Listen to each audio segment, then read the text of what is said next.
Good evening, everyone. My name is Pauline McIntosh, and on behalf of St. Francis Xavier University, I would like to welcome you to the Topshee Memorial Webinar Series. StFX University and the Nova Scotia Federation of Labour acknowledge that we work in Mi'kma'ki, the ancestral and unceded territory of the Mi'kmaq people. This territory is covered by the Treaties of Peace and Friendship, which Mi'kmaq and Wolastoqiyik Maliseet peoples first signed with the British Crown in 1725. The treaties did not deal with the surrender of lands and resources, but in fact recognized Mi'kmaq and Maliseet title and established the rules for what was to be an ongoing relationship between nations. We strive for respectful partnerships with all the peoples of this province as we search for collective healing and true reconciliation. We also acknowledge that Nova Scotia is home to over 50 African Nova Scotian communities whose culture, heritage, and histories have been and remain a key part of this province for more than 400 years. The Topshee Memorial Webinar Series is sponsored by the Topshee Memorial Fund, which was established in 1984 to honor the memory of Reverend George Topshee. Topshee was the director of the StFX Extension Department and the Coady Institute. He worked to maintain close links to organized labor, cooperators, and credit unions.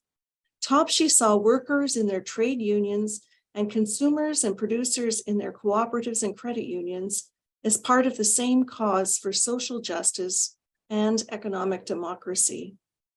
And we are very pleased to be co-hosting this evening's event with the Nova Scotia Federation of Labour. And with that, I will welcome its president, Danny Kavanagh, to bring greetings on behalf of the Federation.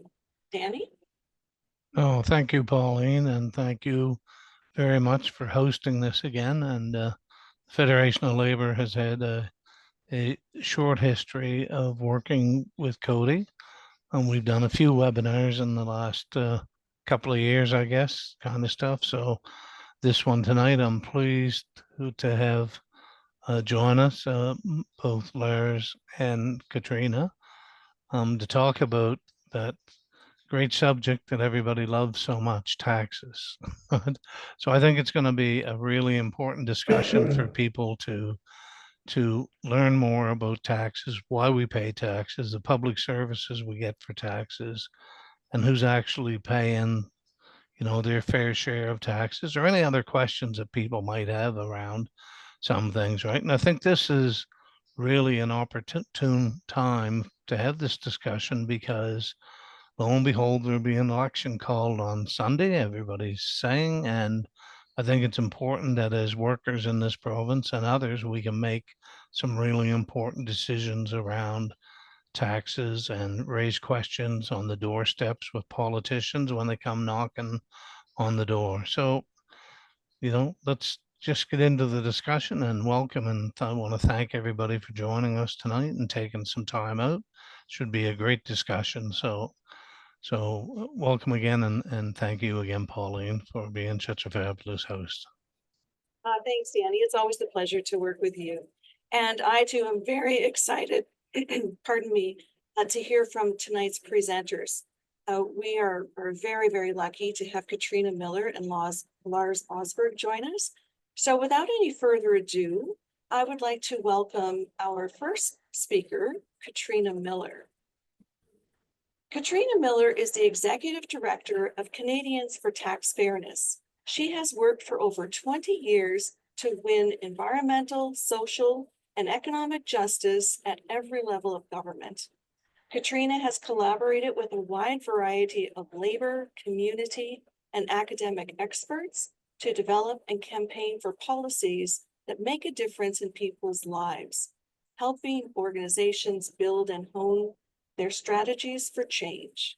She lives in Toronto and can often be found doing capoeira or engaged in hijinks with her two children. And I'm sure that Katrina will give you the proper pronunciation of that very special practice. So welcome, Katrina. We're delighted to have you with us this evening. Oh, thank you so much, Pauline. Thank you, everyone, for joining us this evening. It's capoeira, if there's other capoeiristas out there.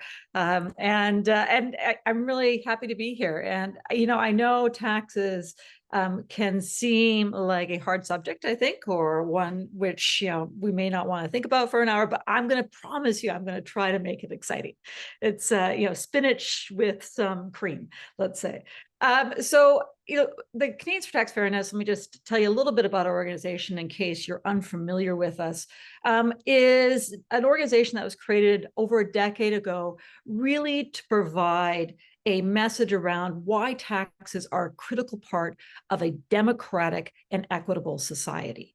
And this message is never more important, frankly, in our society when we're facing the kinds of crises that we're facing and needing to have collective action around these crises. So I want to put us in the context that we are probably thinking of most top of mind, which is the context of people feeling an affordability constraint and associating it with a really unpredictable and unsustainable economic growth, having the onslaught of what's happening in our trade war with the US and what that's going to precipitate for our communities and for our work. And much of this, we put our time frame basically back to the pandemic. And imagine, all the numbers you've seen over the last few years that have talked about how inflation has outpaced our wage growth since the pandemic, how food prices have gone up and hurt our pocketbooks, how housing prices have increased and hurt our standard of living. And in that same time, we've also heard, reported that some corporations have done incredibly well. In fact, corporate profit went up by 50% during the pandemic. Corporations in 2023 walked away with $644 billion more in profit than they had in 2019. And we've also heard reports that that profit trickled right into the wealth of the richest Canadians, who also grew their wealth by about 50%. And so I think it's really alerted us to the fact that something broke. What I'm here to tell you is that something's been breaking for many decades now. And it's about the choices we've made about how we run our economy. And the good news is we can fix it. And taxes and how we treat our tax system is part of how we fix it. So if we could forward to, I think, the second slide of my presentation. Thinking about the last 40 years of economic growth, we can see that, if we were to measure our economic sustainability and growth based off GDP, everything would look pretty good, right? Our GDP has been increasing fairly consistent amount with some downturns around some recessions and around the pandemic, of course, but boy, it looks like it's done great since the pandemic. Next slide. If we measure that growth in comparison to the income, the real market income of the bottom 50%, what we see is that over the same period of time, that growth isn't matched in income for the bottom 50%. For the majority of what we consider working Canadians, they aren't seeing that growth. And so the question comes, where is that growth going? Next slide. And so what we know by breaking down the numbers, and this is in a report that we just released called Canada's Divided Affordability. What we know is that the growth has really gone to the top 1.1% and the top 1%. Those are those two lines on the top. They're really the people who've gained from the growth of our economy over the last 40 years. Meanwhile, those in the bottom 50% have seen their real market incomes basically fall just along the line of inflation or slightly below. And so if growth during this period of time were shared equally and equitably amongst all workers, that bottom 50% would have $6,000 more in their pocket every year right now. Think about that. That's a significant amount of money. So we have to ask ourselves, how did we get to this point? Well, we got to this point because we had a number of economic policies that we decided to use to run our economy. Some may refer to them as neoliberal economic policies, and that would be about right, that basically said we should let the market run the economy, and we should do as little interference with that as possible. So with that, we took away market regulation and control around monopolies. We allowed private corporations to make their way in to essential goods and services like housing, like education, like our food systems and our utility systems. And with that, those costs went up and their profits also went up with that. As they gained more monopolistic control, their profits went up as well. And then, of course, their owners are the ones who benefited from that. Their owners happen to be those in the top income brackets that are represented here. And so the income of the top 0.101% of people grew 6 times faster than what we might consider your average Canadian worker over the last 40 years. Next slide, please. Now, of course, there are particular places where this hurts us in very, very real ways that we're talking about right now. Housing is a great example of that. Housing has skyrocketed in terms of the cost of shelter over the last 40 years, and we just haven't been able to keep pace with it. So if you look at the red line, that's the cost of shelter. And the darker line is, again, that average growth in real income for the bottom 50. So it's no wonder that we're in the midst of a housing crisis. And it's doubly no wonder when we understand that a lot of our housing is now owned by financial institutions that are seeking nothing but to profit from that housing. And so, you may be asking, well, this is all interesting, but what does this have to do with taxes, right? Well, let me tell you. Next slide, please. We can see a direct correlation in policies during this period of time that reduced the amount of corporate and personal taxation on the upper incomes and overall corporate taxation. We can see that yellow line as that went down on corporate taxation, the purple line of corporate profits went up. So basically, our low tax policy that was supposed to drive our economy turned into greater corporate profit. And as we've seen, that corporate profit wasn't shared equitably. This idea that there would be a trickle down didn't work for us. And yet we still heard it was a good idea because we needed corporate profit to create corporate investment in order to fuel productivity. We continue to hear this today, that we can't tax corporations anymore than we are right now. In fact, we should offer them even bigger tax breaks because we need corporations to invest in order to bolster our lagging productivity. The truth is, they aren't investing. They're turning their profits into dividends and share buybacks that help them grow their power and help them transfer wealth to a very, very few people who own them. Next slide, please.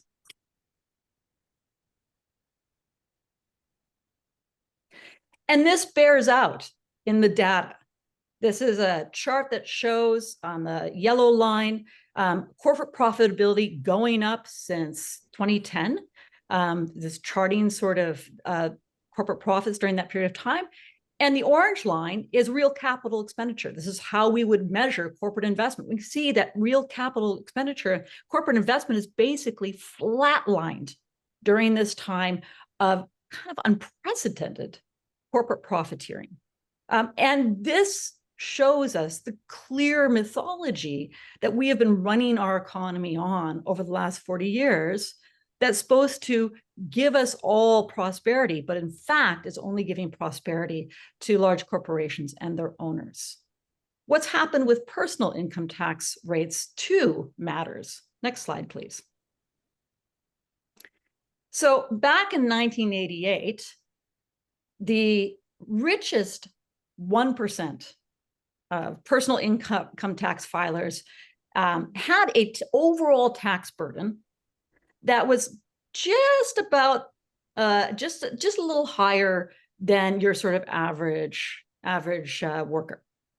Now we can see that their tax burden is almost down by half of what an average worker is. Now you may wonder, why did this happen? How could this happen? Don't we have a progressive income tax rate? Yes, we have a progressive income tax rate, but what we've decided to do over the last 40 years is take taxation off of capital. We took taxation off of things like capital gains. And we had a big fight about that. And when we took taxation off of capital gains, assets, stocks, these sorts of ways of gaining wealth, we pressed that tax rate, that overall tax burden on the wealthy down. We decreased it, and we shifted the tax burden over onto wages and income, which is primarily on workers, on average workers. And so we've thrown the system out of balance and out of skew, both in lowering corporate taxes, but also in shifting our taxation from capital to income. Now, all this is to say, there are things we can do about this. There are choices we can make now in order to bolster our tax system, rebalance it, and make it more fair, and use those tax dollars to actually collectively invest into parts of the economy that we want to grow. And I just want to talk about 3 policies that we're pushing for right now. If we could go to the next slide. Because the truth of it is, we can't have a livable Canada. We can't have a democratic Canada without a fair tax system.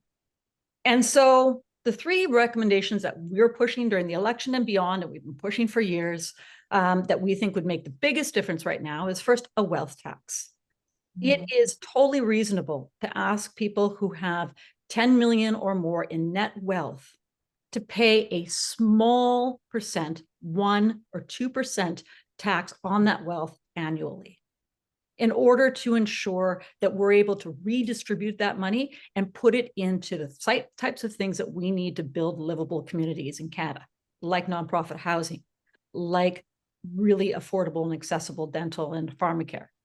We also need a super profits tax. We have corporations now that are just huge, and they've made themselves into such monopolies that they're able to garner profit by sheer power over the market. A super profits tax that added an extra level of tax on profits above, say, $1 billion would help to redistribute some of that power that they have gained, again, for investment that we choose collectively. And lastly, we really need to do a better job of ending tax avoidance. Tax avoidance, not by your average Canadian, but tax avoidance by the most wealthy of us. And some of that involves closing tax loopholes, like the capital gains tax loophole, that really has no strong rationale that's backed by evidence today. So I'm going to leave it there and hand it over to Lars to delve in, I think, a little more deeply into some of these concepts. Thank you so much, Katrina. I would like to introduce Lars Osberg. Lars is a McCullough Professor of Economics at Dalhousie University in Halifax, Nova Scotia. He has had visiting positions at numerous international universities, the Organization for Economic Cooperation and Development, Paris, and the Institute for New Economic Thinking at Oxford. He has written several books and textbooks on economics, including The Age of Increasing Inequality, The Astonishing Rise of Canada's 1%, which was awarded the Doug Purvis Memorial Prize. He was president of the Canadian Economics Association from 1999 to 2000 and was appointed a fellow in 2020. Lars is a board member of the Canadians for Tax Fairness. Lars, we're delighted to have you with us this evening. Welcome. Taxes and affordability and the income gap. Let's go to the next slide. Taxes and affordability. I wanted to start off by talking about the genius of tax cut marketing, because it really has been very politically successful, and it's changed the focus of the way we talk about taxes in a country like Canada by pairing the words taxes and affordability. But of course, affordability, what is affordability mean? What is affordable for households? Well, it depends on your income. If your income is higher and if it's going up faster than prices, things are affordable. So it's always the combination of your household income and the cost of living that matters for affordability. Taxes do have an impact because the direct taxes reduce household income before they come off the top, and indirect taxes like the HST increase the cost of your purchases. But then again, if we're going to talk about taxes, well, why do we pay taxes? Well, we pay taxes because we want public services and we want some transfers like Canada Pension Plan or old age pensions or employment insurance. So we get stuff when we pay taxes, and so it's always the balance between what we pay and what we get that matters for well-being. Now, this webinar is partly being sponsored by the Nova Scotia Federation for Labor, and their focus is on increasing the income of working people. And so they're working on one part of this whole big problem. But the tax cut marketers, well, they really want to focus the conversation a little bit differently. They want us to be always thinking about just the cost of living, not even thinking at all about how we might increase our incomes over time. And they want to focus in particular on taxes, tax revenue, not what you get for the taxes you pay, but the fact that you have to pay anything at all. So could we go to the next slide, please? Now, Katrina was talking about the last 40 years. I'd like to take it back a little bit longer, because she made the very good point that Canada is a rich country, and we've been getting richer over time, slowing down a little bit in the last 10 years. But if you go back to the period just after the Second World War, income measuring everything in comparable dollars, right? Adjusting for inflation over time, then income was well under $20,000. And there was a period of time, quite a long period of time, in which what you could call the Keynesian consensus kind of dominated economic policy. And it was a little bit different from the neoliberal consensus, which Katrina was talking about, because it really focused on sharing the benefits of growth, on creating a welfare state that created some sense of security for ordinary people. I mean, rich people have their money to give them security, but for working class people and middle class people, economic insecurity has always been a big aspect of life, and up until through the late 40s and the 50s and the 60s, building the welfare state and giving a little bit of economic security to people was a major focus. And personally, I think one of the reasons why that was the focus of economic policy is that the people who were making economic policy back then had seen what happens when that doesn't occur, when the benefits of growth are not shared, when people become very insecure over time, and because they'd seen the Great Depression and the Nazis and the fascism that came out of that, and the Second World War that came out of totalitarian regimes in Europe. And so for the economists who were making policy back in the 50s and 60s, maintaining social stability and sharing the benefits of growth was just a number one priority. But that conception of what the economy should be about was kind of lost in the 1980s, and we shifted to what Katrina has rightly described as a neoliberal agenda of just focusing on controlling inflation and letting the market rip and cutting back on government. And in fact, that policy mix produced slower growth. Still some growth, it's still some ups and downs in the business cycle, but much slower growth, and in particular, after the financial crisis of 2009, hardly any growth at all in growth in GDP per capita. So if we go to the next slide, please. Next, yes. And of course, when we think about the average is unequally distributed. On the left-hand panel, you see a bar graph, which uses tax data to get at the income tax data in particular, to get at how incomes have changed at different parts of the income distribution.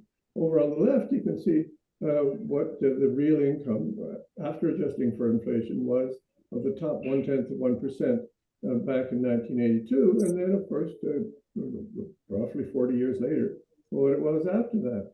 So the bar graph kind of tells the story that there were great big gains at the very top of the income distribution, but if you get over to the right of that bar graph, you can see that, well, hey, the bottom 50%, wasn't much of a change at all over 40 odd years.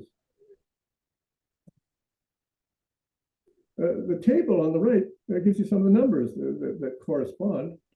You can look at it in terms of a ratio, or income. The ratio of incomes was much higher at the very, very top. The ratio of income growth. Basically, the basic thing that was going on for basically the 40 years of the neoliberal consensus was that incomes grew at the top and grew fastest the farther up you went. So faster for the 95th, even faster for the 99th, even faster for the 99.9th. Higher up you went in the income distribution, the faster incomes grow. And of course, when you get up towards the very top of the income distribution, most of that is income from capital. It's those corporate profits that Katrina was talking about. And the column over on the extreme right breaks it down in terms of a dollar gain, and measuring everything in, of course, comparable dollars. Average annual gain is some gain down for the people at the 25th, or right in the middle at the 50th median, 50th percentile, the median, or at the 75th. You know, some gain, like 280 odd bucks, 240 odd bucks a year in increases in income. But right at the very top, over $100,000 a year in increasing incomes each and every year for like 40 years. So that pulls the average up an awful lot. If you go to the next slide, please. And this takes the perspective back even a little bit farther, because one of the things you can do with the national income accounts is to look at the total labor compensation, everything that workers get, all kinds of workers, you know, everything they get in wages and in fringe benefits and payroll taxes is paid, and divide total labor compensation by the total number of hours worked. And that gives you kind of the average hourly total compensation. And right over on the far left, you can see wages were pretty low back in 1914, and they rose steadily right through the 40s and the 50s, and were rising strongly through the 1970s. And so if you grew up all through that period, it was kind of a reasonable expectation to think, well, my life, my wages have been getting better each and every year, one year after the other, probably going to happen for my kids too. But that story about progress for everybody ended pretty abruptly around 1980, and for the next 20 years, it just looking at the average, it's basically flat. And the reason why I stopped calculating after 20 years is the thing that's pulling that average up even a little bit at the end isn't what's happening to people in the middle. It's what's happening to people at the very, very, very top.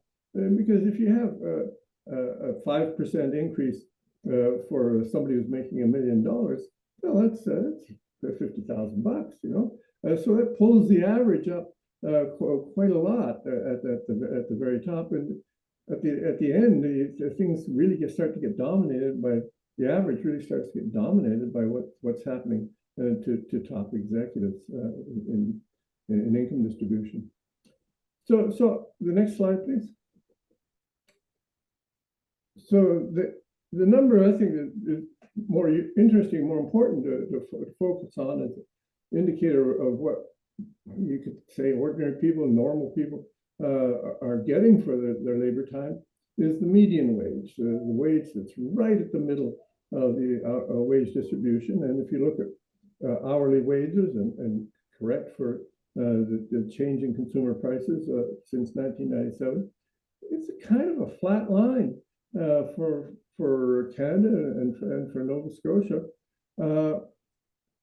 Basically, affordability and the problems of affordability, the way I read it, it's really about the fact that most people's wages have been pretty stagnant for quite a long time. It's not really about their taxes or about it's about the fact that their wages have just barely kept up with inflation for all this period of time. Next slide, please. So that pushes us to the other part of the agenda. And, if we're somehow, if we're going to think about taxes and affordability, well, we really ought to think about what we get for taxes. And, we've just had what I would call a debacle in carbon taxes. The very first thing that the Carney government did was to put the consumer carbon tax to zero and get rid of it. I'm talking to you from down the South Shore. Local MP sends around literature saying, axe the tax for everyone on everything, right? Yeah, wow, that'd be great to not have to pay anything in taxes, get everything for free. That'd be wonderful. But that's really focusing just on the cost of government services. And we should also, even for the carbon tax, which became hugely unpopular. I mean, Pierre Poilievre did kind of win the debate on that one. We should somewhere along the line ask what we got for that carbon tax. And the whole point of the carbon tax was to slow down climate change, to reduce our CO2 emissions, and thereby reduce the amount of environmental damage that we're going to have to look forward to over the years and decades to come. But it was also a tax that got rebated to households. So we didn't just get a benefit for the environmental harm that we avoided. We also got some cash back in the hand. And for over 80% of Canadian households, the rebate was bigger than the carbon tax they actually paid. But of course, nobody talks about the rebate. Somehow that's kind of dropped off the agenda. And it's kind of an example of how when you focus just on the cost, you never talk about the benefits. Now, a bunch of that is really due to the political incompetence of the current government. But if you dig it on the web, you can find what the carbon rebate was. Next slide, please. One of the things that we have to remember is that the costs can be visible, but they can also be way out of proportion. That visibility can be way out of proportion to the actual fiscal impact. And the Statistics Canada has a really useful visualization tool on their website, which allows you to look at any particular type of expenditure and find out just how big is it as a fraction of Canadian consumer spending. A big change in the carbon tax was in Ottawa. The federal government decided to cut it to exempt home heating oil in Atlantic, which primarily affected Atlantic Canada. But even in Atlantic Canada, if you look at home heating oil as a fraction of total expenditure, it's much bigger than it is in the other provinces in Canada. But it's still only about 1%, 1.5% of total expenditure. So, for some people, in some months of the year, it was and remains a big deal. But as a fraction of total consumer expenditure, it never was a big deal on average for in terms of whole year expenditures. So can I go on to the next, please? And in the whole debate on the carbon tax, the carbon rebate became invisible. the federal, I found this little wonderful quote on the government's website that they were now encouraging financial institutions to label the carbon rebate, label the direct deposits with the carbon rebate when the direct deposits are put in people's bank account. For the first couple of years, it just appeared there. You didn't know what it was. And then they tried to ask nicely to label it. But, you know, an anonymous deposit with no labeling and no explanation, how does that counter the rhetoric of acts of tax? Well, how do you sell a tax like this to the public? You should have a message that people can understand. It was a significant transfer. I mean, if you look at this table, you can see that for a rural family of four in Alberta, they would get back over $500 a quarter. That's $2,000 a year in carbon tax rebate. There's less in New Brunswick, and Saskatchewan is higher. Ontario was a bit less, but still really significant transfers of cash. But of course, if you're going to try and make a case for a public policy, you have to have a message that people can understand clearly. To find this table, I had to search through the government website. And if you think about political communication, how can you actually communicate a table as complicated as this, which never at any point really explains exactly how these numbers are calculated? So political incompetence and failing to make it clear that there are benefits that correspond, benefits received that correspond to taxes paid. It's just a key part of the story of Canada's attitudes to taxes. Next slide, please. Now, this is the final slide, so I thought I'd provide a quote from my oldest son from when he was 7 years old, and with the spelling of a 7-year-old. Dear Tooth Fairy, can I get the money and keep the tooth too? So ever since I got that little note under his pillow when he was 7 years old, yeah, that pretty much sums up Tooth Fairy economics. The idea that you can have tax cuts, but you can also have government services, and you can also have transfer payments. You can also have pensions, and you can also have the social insurance. Because Tooth Fairy economics tries to tell everybody that you can have all these tax cuts, and it won't affect anything else because basically government is free, right? And when that'll be nice, but it's not the real world. The real world is that tax cuts have costs, and they're borne by real individuals. And when you cut taxes, you make some people better off, and you make some people worse off. And most of the people that you make worse off are people at the bottom of the income distribution, because tax cuts really don't do anything at all for somebody who has a low income and isn't paying much tax. Tax cuts can do an awful lot for people who have high incomes. It can be majorly remunerative. So tax cuts, the cuts are unequal, and the corresponding cuts in services are also unequally experienced. Because people, the poor and the middle class, they have to depend on public services. They don't have the money to buy private schools or buy extra medical services.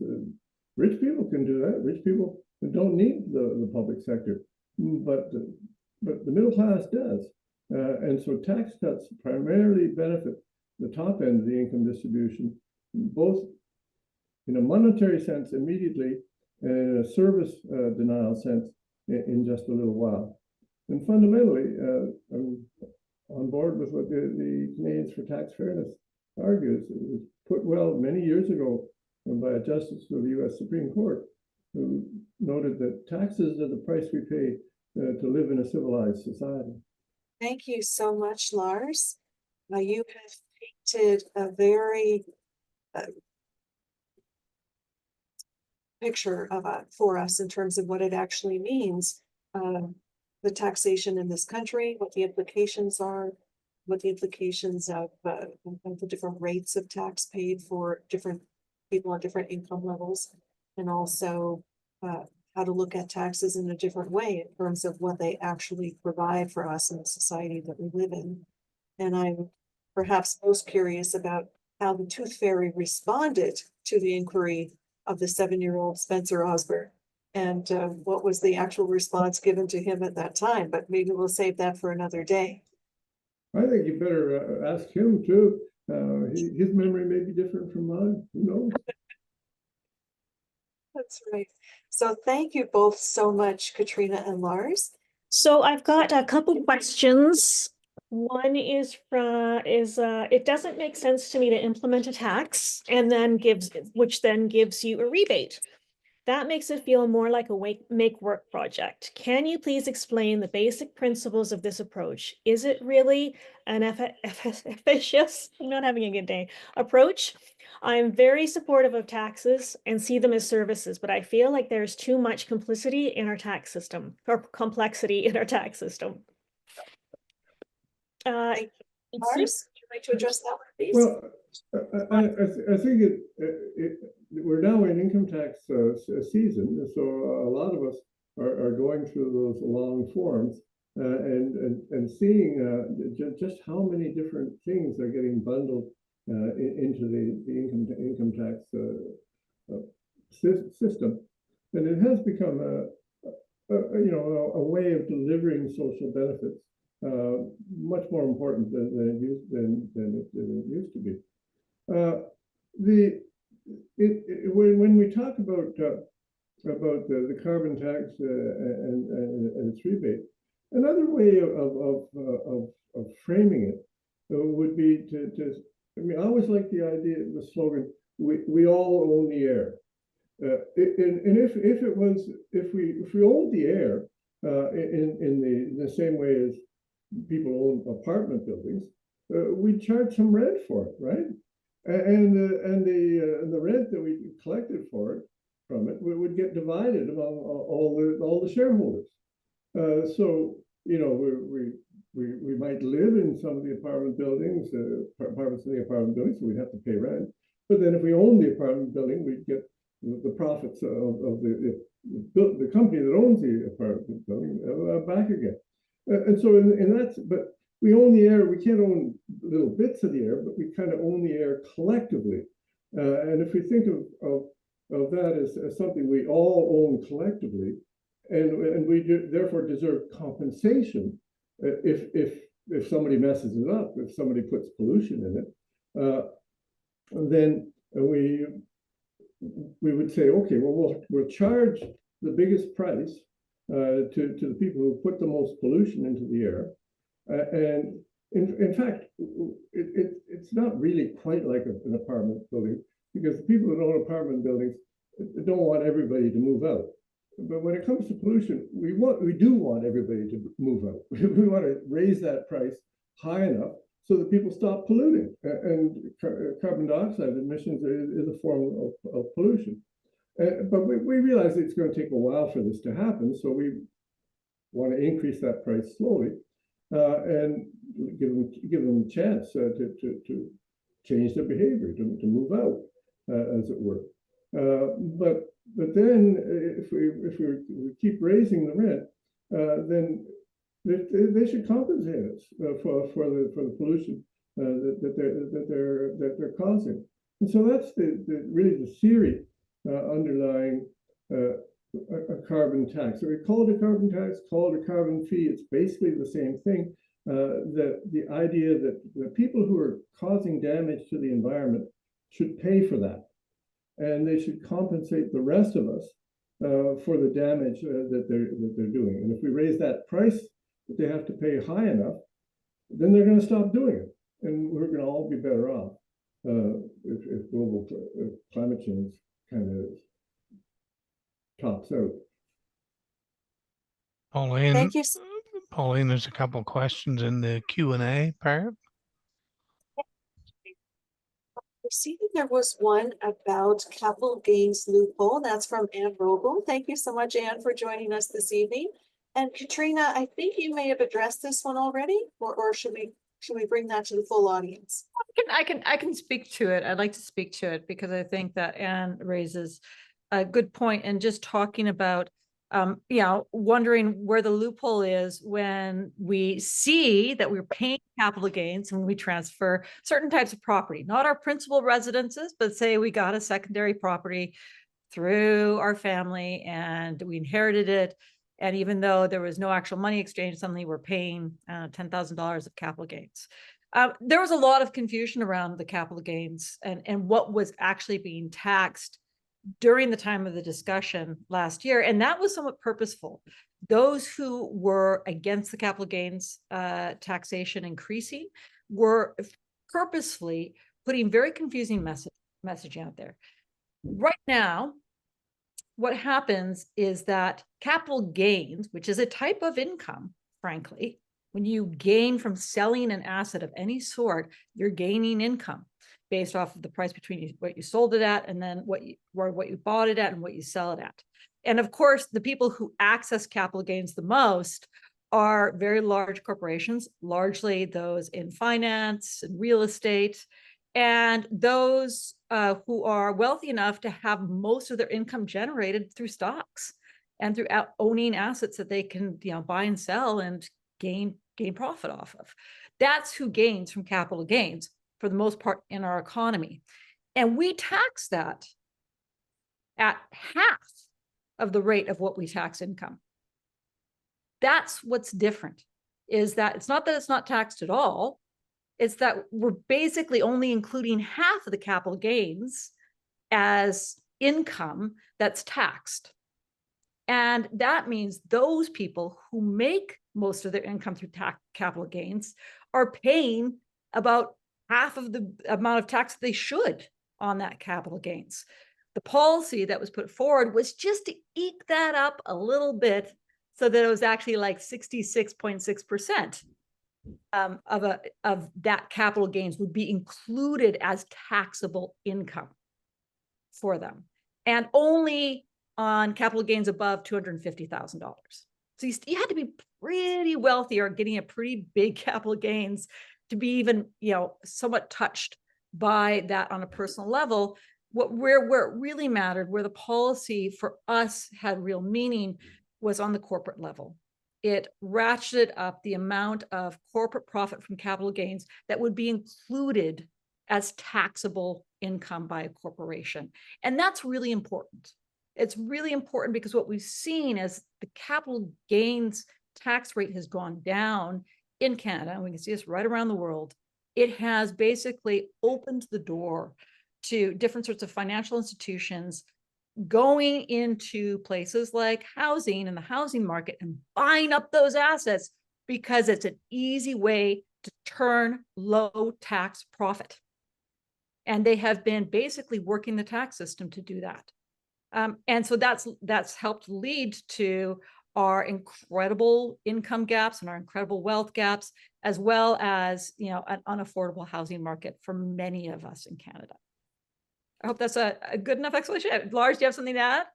Yeah, just to add that, if you're at the very top of the income distribution, if you've got millions of dollars, then you can afford to pay a few thousand to a tax advisor and a tax accountant. So you can afford to pay a few thousand to save many thousands on your tax bill, and to relabel income that might be employment income or might be dividend income, and relabel it in another fashion. It's called tax planning, politely. Other people would call it tax loopholes, and that's been, if you in the data. The Statistics Canada has a data series on high income tax filings, and the percentage at the very, very top of income that is declared as capital gains and therefore gets this much lower tax rate has skyrocketed in the last 5 years.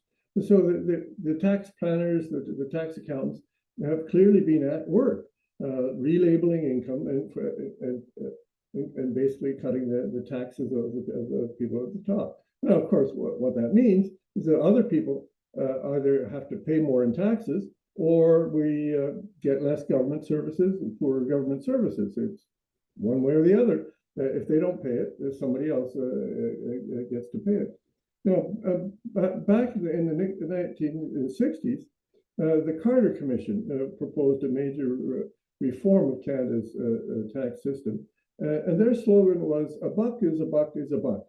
That income should attract the same tax rate no matter how you label it, whether it's a dividend or a capital gain or employment income or commission or whatever it is. If it's a buck, it should get taxed as a buck, so that we don't, because it's just socially unproductive to have all these highly paid guys in downtown Toronto, fiddling the tax system to make sure that the high income people don't pay as much. It's a waste of all their brain power to take it and put it all into tax planning. And 100% inclusion of capital gains tax was thought too radical at the time. It was actually under the Mulroney government that it was increased first from 50% to 60%, and then to 75% inclusion back in the 1980s. The Liberals that came around and cut it back down to 50%, and so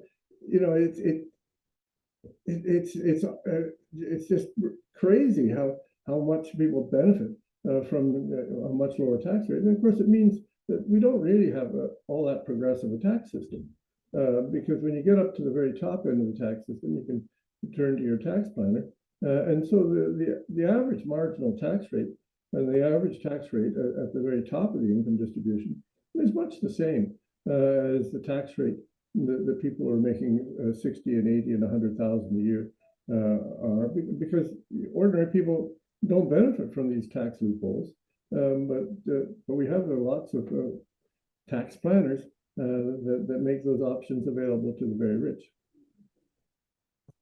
Thank you both, Lars and Katrina, for your very thoughtful and informed response to those questions. But just trying to relate it a little bit to some of the work that I do in the affordable housing sector. There's a whole school of thought that says we won't be able to truly respond to the housing crisis as long as we have commodification of housing in our society. And I think you're starting to touch on that a bit. And I think what you have both provided us this evening is a great place to start having really meaningful conversations on this topic and really doing some critical examination. You've absolutely planted the seeds to think about taxes and taxation differently, and how can we achieve fairness for everyone, for all the citizens in this regard. And Katrina, I'm really thrilled that you offered us 3 strategies that we can ask questions about as the grid is dropped and the next election is called, bringing us back, talking about wealth tax, super profits tax, and ending tax avoidance. And Lars, you've certainly left us with a great deal to think about in terms of what are our taxes supporting, and what is a fair distribution of those expenses among our various income levels, in order to have, I believe, what one of your quotes referred to as civilized society. So you've certainly given us a great deal to think about, including some good questions for the Tooth Fairy. And I'll be curious to get a response from the author of that note at some point. Perhaps you can connect us. Or he's moved on in his economics. His economics is much more perceptive these days. Okay, much more developed. Wonderful. So before I close for the evening, Danny, I'd like to turn it back to you for any farewell remarks that you'd like to share. Well, thanks, Pauline, and thanks, Katrina and Lars, for your very thoughtful presentations. I think it created a great discussion. One of the things that I often, Lars spoke a little bit about the carbon tax and, the mantra that we heard about axe attacks, cut the tax, and I you say to people, especially for us that live in coastal provinces, coastal communities, right, with rising sea levels and stuff. Well, if we cut all our taxes, and the next time there's a huge flood, as sea levels rise, if we get faced with fires like we did, and people aren't paying any taxes, where do you think those services are going to come from? Like, we can't continue to have those services. So I think most people got, the points around that stuff. And I'll just leave with one other comment that I use a fair amount is, a guy was down in the US and he bought a bottle of liquor in Florida when he was down there. And he came home and he was in the liquor store and he picked up a bottle of rum and he got to the counter and he settled on the counter and the clerk in the liquor store said to him, that'll be $35 or whatever it was. And the fellow said, well, holy, that's a lot of money. He said, I just bought the same bottle down in Florida for $6 or whatever it was. And the liquor store clerk picked the bottle up and looked it all over and set it back down the counter. And he said, yeah, but this one comes with health care. And I think that's an important point that we don't think about a lot of times, that, that there's ways that we pay money that provide those services that we get. It just doesn't happen, overnight or because of the government's goodwill, right? That we all collectively have a responsibility to pay taxes to be able to get those services, because at some point in time, if we don't do that, when there is a fire, there won't be a fire truck. When there is a flood, there won't be any public services, those kinds of things. So I thought it was all a very interesting discussion, and I think that we need to think a bit differently, as we go forward, especially during an election like is coming up, to have that discussion with the politicians when they come knocking at their door. Public services are very important, and the taxes that provide them are very important too. So thanks again, everybody. Great, thank you, Danny. And we're keeping you a little bit over time tonight, but before we close, I just want to say that in addition to Katrina Miller, Lars Osberg, and Danny Kavanaugh, I would also like to thank the people behind the scenes this evening who made this webinar possible. And they include Joan Wark from the Nova Scotia Federation of Labor, Brian Lazuri and Susan Hawks from the Coady Institute, who provide fantastic communication support. And again, I would like to thank the Topshee Memorial Fund for its sponsorship of this event.